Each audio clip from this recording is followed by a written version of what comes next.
So last time we looked at this argument from Kuhn against convergent realism. Specifically, we looked at the argument Kuhn offers in support of premise 2, the claim that no sentence in T can conflict with a sentence in T star.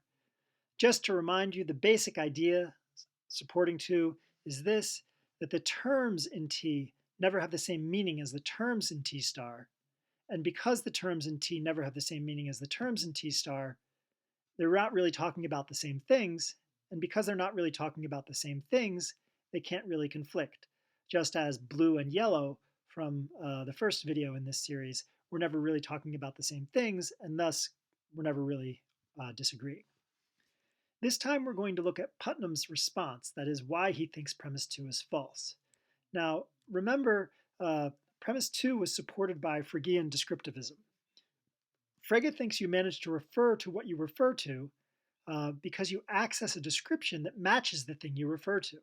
So how is it that my word water manages to refer to water? Well, I do something with my mind. I access a description of water, clear, drinkable, and so on, that only water satisfies. And it's that match between what I access with my mind, the sense, and the thing in the world that allows my word water to refer to that thing in the world.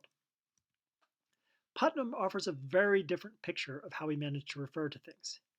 He says that you manage to refer to what you do because it is the cause of your relevant thoughts.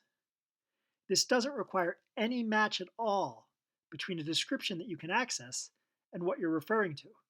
It just requires that what you're referring to has appropriate causal effects on you. So here in caricature is the basic idea. There's some stuff in the world, water. It causes me to have certain thoughts. And because I stand in this causal relation to it, I'm able to refer to it.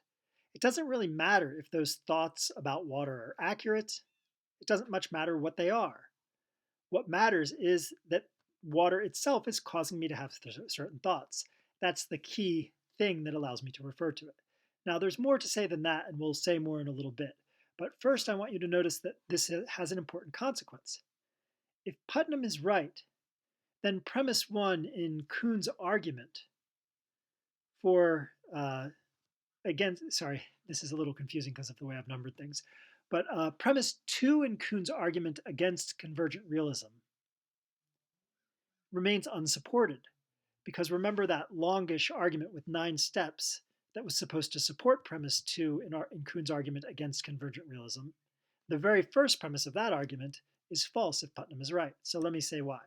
Well, that premise said this: the sense of any natural kind term n is determined by the entirety of the theory T in which it appears, and the sense of any natural kind term n star is determined by the entirety of the theory T star in which it appears. So the idea is fully general. For any natural kind term, its sense is determined by the entirety of the theory in which it appears. Without that premise, Kuhn's argument against convergent realism is going to crumble because he'll no longer be able to support the conclusion that any two scientific theories aren't really in conflict. More generally, and I should say if Putnam is right, then there's no reason to believe that the senses of these natural kind terms are determined by the theories in which they appear. The sort of motivation for thinking the senses of natural kind terms are determined by the theories in which they appear is a kind of Phrygian descriptivism. But if you lose that Phrygian descriptivism and replace it with Putnam's view that you just need to be in causal contact with the thing to refer to it, then you no longer have any reason to believe the conclusion that Kuhn draws, which is that no two scientific theories can be in conflict. Okay, more generally, if Putnam is right, then apparently competing theories, like say Einstein and Newton's theories of gravity, really are competing. They really do disagree with one another because they're talking about the same things. Why is that? Well, Newton's uses of mass and Einstein's uses of mass are both about the same thing in the world. They both refer to the same thing in the world because the same thing in the world is causing them to have the thoughts that they have. That is, the thoughts that Newton has when he's using the word mass are caused by a certain thing in the world. And the thoughts that Einstein has when he's using the word mass are caused by that very same thing. They're consequently referring to the same property or same entity in the world. Okay, How do they manage to refer to the same thing despite attributing different properties to it? I already answered this, because their relevant thoughts are caused by the same thing. So adopting this competing view of the semantics of the meaning of natural kind terms allows you to circumvent Kuhn's argument. So convergent realism can win. And in fact, if you adopt Putnam's view, it's pretty plausible that convergent realism does win. So here's a lesson. This is a very general lesson, but it's the first one I want you to see.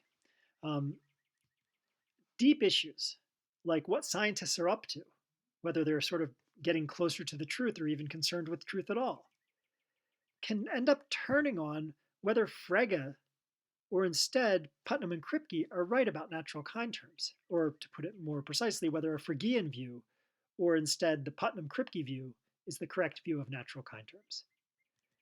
Well, that's really significant, right? It's really significant that convergent realism is a really significant thesis. Whether there can be scientific progress is a really big deal. Whether science is moving us towards truth or instead is just people saying stuff, just opinion, that's a big issue. And where we end up standing on that issue can end up depending crucially on which view of the meaning of natural kind terms we adopt.